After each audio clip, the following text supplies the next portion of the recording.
Doctor منہا، ایک emergency case آ گیا ہے۔ میں بھی دن بھر کی ڈیوٹی دیکھ کے تھک کر بیٹھی ہی تھی، یہی سوچ رہی تھی کہ کچھ دیر سو جاؤں۔ رات کا 1 بج رہا تھا۔ میں نے اپنا اسٹیتھوسکوپ سامنے رکھی ٹیبل پہ رکھا، سوچ رہی تھی کہ کمرے میں موجود فولڈنگ بیڈ پہ کچھ دیر کے لیے سو جاؤں، کیونکہ صبح سے اب تک تھکا دینے والی ڈیوٹی دے رہی تھی۔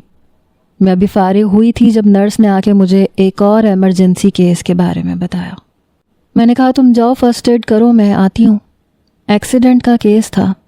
میں اپنے چکراتے ہوئے سر کو انگلیوں سے دبانے لگی، حالانکہ میری دن کی ڈیوٹی تھی، لیکن میری ساتھی ڈاکٹر رومانہ نے کہا کہ اسے کہیں جانا ہے، کوئی فیملی ایونٹ ہے، اس لیے رات کی ڈیوٹی میں دے دوں۔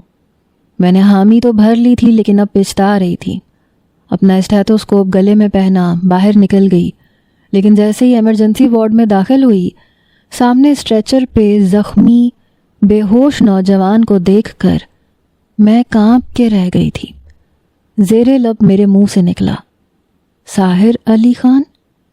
میرے چہرے کا رنگ ایک پل میں فاق ہوا تھا۔ وہ یوں تو مکمل طور پہ بے ہوش تھا، لیکن ابھی بھی کراہ رہا تھا، لیکن زیادہ چوٹیں نہیں آئی تھیں۔ میں نے نرس کو چند انجیکشنز لکھ کے دیے۔